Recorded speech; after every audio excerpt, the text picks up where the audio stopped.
నమస్కారం. ప్రపంచ తత్వశాస్త్రంలోనే బహుశా అత్యంత ఫేమస్ ఓపెనింగ్ లైన్స్లో ఇదొకటే. ఈరోజు మనం దీని గురించే మాట్లాడుకోబోతున్నాం. ఇది చూడ్డానికి ఒక సింపుల్ ప్రశ్నలా కనిపిస్తుంది కానీ ఇది మానవ సంఘర్షణ అనే ఒక పెద్ద తాళానికి తాళం చెవిలాంటిది. మరి ఆ రహస్యాన్ని ఛేదించడానికి రెడీ అయిపోండి. సో గీత ఈ మాటలతోనే స్టార్ట్ అవుతుందన్నమాట. కళ్ళులేని రాజు ధృతరాష్ట్రుడు తన సలహాదారుడైన సంజయుణ్ణి ఇలా అడుగుతున్నాడు. ఓ సంజయ, పవిత్ర భూమి అయిన ధర్మక్షేత్రంలో, అదే కురుక్షేత్రంలో యుద్ధం చేద్దామని వచ్చిన నా కొడుకులు, పాండుకొడుకులు ఏం చేశారు?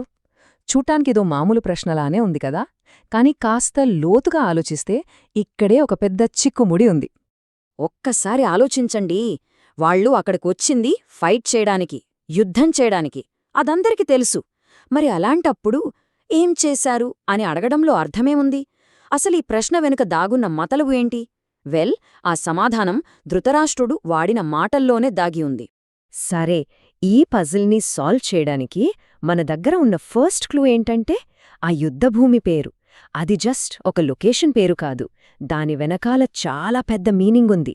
ఇక్కడ చాలా ఇంట్రెస్టింగ్ విషయం ఏంటంటే ఆ బ్యాటిల్ ఫీల్డ్కి 2 పేర్లున్నాయి. ఒకటి కురుక్షేత్రం, అంటే యాక్షన్ జరిగే ఫీల్డ్ లేదా కర్మక్షేత్రం. కురు మహారాజ పేర్మీద వచ్చిన ప్లేస్ అన్నమాట. కాని ధృతరాష్ట్రుడు దాన్ని ఏమని పిలుస్తున్నాడు?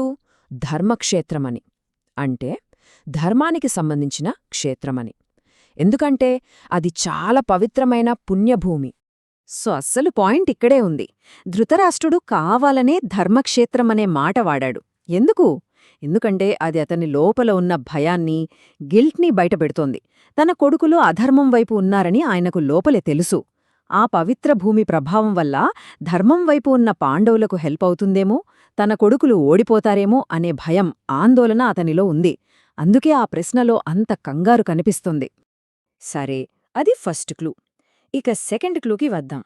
అదేంటంటే ఈ ప్రశ్న అడుగుతున్న మనిషి, అంటే ధృతరాష్ట్రుడి మైండ్ సెట్. ధృతరాష్ట్రుడు వాడిన పదాలు చూడండి. నా పుత్రులు అంటే మామకాహ, మరియు పాండుపుత్రులు అంటే పాండవాహ. గమనించారా? నా వాళ్ళు అని ఎంత క్లియర్గా వేరు చేస్తున్నాడో. మనవాళ్ళు అనో మన కుటుంబం అనో అనట్లేదు.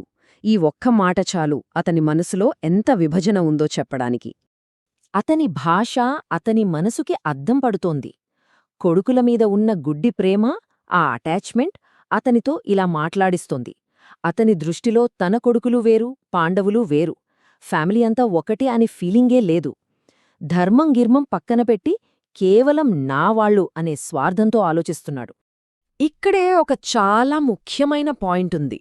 ధృతరాష్ట్రుడికి కళ్ళు లేకపోవడం అది కేవలం ఫిజికల్ బ్లైండ్నెస్ కాదు, అది అతని మారల్ బ్లైండ్నెస్కి, అంటే నైతిక అంధత్వానికి ఒక సింబల్. కొడుకుల మీద ఉన్న వ్యామోహం అనే పొర అతని కళ్లకడ్డుపడి ఏది రైట్ ఏది రాంగ్ అని చూడలేకుండా చేసింది. అందుకే అతను నైతికంగా కూడా అంధుడే. ఓకే, ఇప్పటి వరకు మనకు 2 క్లూస్ దొరికాయి. ఒకటి ఆ ఫీల్డ్ యొక్క పవిత్రత, 2 రాజు యొక్క పక్షపాతం. ఇప్పుడు ఈ రెండింటినీ కలిపి చూద్దాం. అప్పుడు మనకు ఆ శ్లోకం వెనక ఉన్న అసలు లోతైన మీనింగ్ అర్థమవుతుంది. అసలైన ట్విస్ట్ ఇక్కడే ఉంది. ఈ కురుక్షేత్రం అనేది బయట ఎక్కడో మ్యాప్లో ఉన్న ప్లేస్ మాత్రమే కాదు, అది మనందరి లోపలున్న యుద్ధరంగానికి ఒక సింబల్. అవును, మన శరీరమే, మన మనసే ఆ కురుక్షేత్రం. మన జీవితంలో జరిగే ప్రతి యాక్షన్, ప్రతి కాన్ఫ్లిక్ట్ ఈ లోపలి యుద్ధరంగంలోనే జరుగుతుంది. అంటే దాని అర్థమేంటి? ఆ 2 ఆర్మీస్, పాండవులు కౌరవులు కూడా మన లోపలే ఉన్నారన్నమాట. మనలో ఉండే మంచి లక్షణాలు, అంటే ధర్మం, వివేకం, నిస్వార్థం, ఇవన్నీ పాండవుల సైన్యం.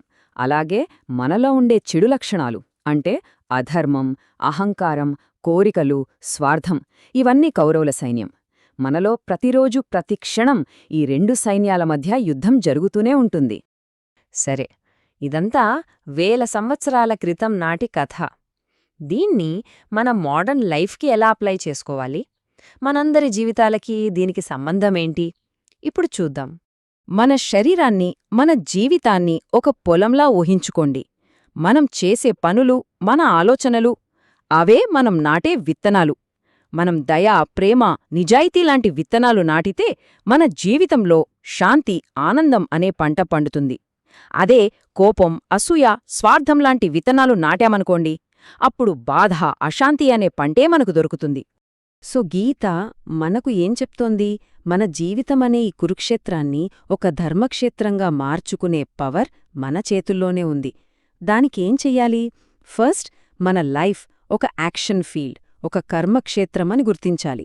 నెక్స్ట్, మనం మంచి విత్తలాల్నే అంటే ధర్మం, కర్తవ్యం లాంటి వాటినే నాటాలని కాన్షియస్గా డిసైడ్ అవ్వాలి. అప్పుడు ఆటోమేటిక్గా మన జీవితం ఒక నైతిక లక్ష్యమున్న ధర్మక్షేత్రంగా మారుతుంది. ఇక్కడ మనం గుర్తుపెట్టుకోవాల్సిన ఒక ముఖ్యమైన విషయం ఉంది. గీత పుట్టిందెక్కడో ఆశ్రమంలో కాదు, ఒక భయంకరమైన యుద్ధం మధ్యలో, ఒక పెద్ద సంక్షోభంలో. అంటే దీనర్థం ఇది కేవలం ప్రశాంతంగా కూర్చొని ఆలోచించే ఫిలాసఫీ కాదు. ఇది డైలీ లైఫ్లో మనం ఫేస్ చేసే యుద్ధాల కోసం, మన పోరాటాల కోసం ఒక ప్రాక్టికల్ గైడ్. అందుకే అసలైన యుద్ధభూమి మన బయట లేదు, మన లోపలే ఉంది. మనలోని మంచికి, మనలోని చెడుకి మధ్య నిరంతరం పోరాటం జరుగుతూనే ఉంటుంది. మరి ఈ లోపలి యుద్ధంలో ఏ సైన్యానికి బలం అందుతోంది? ఆలోచించండి.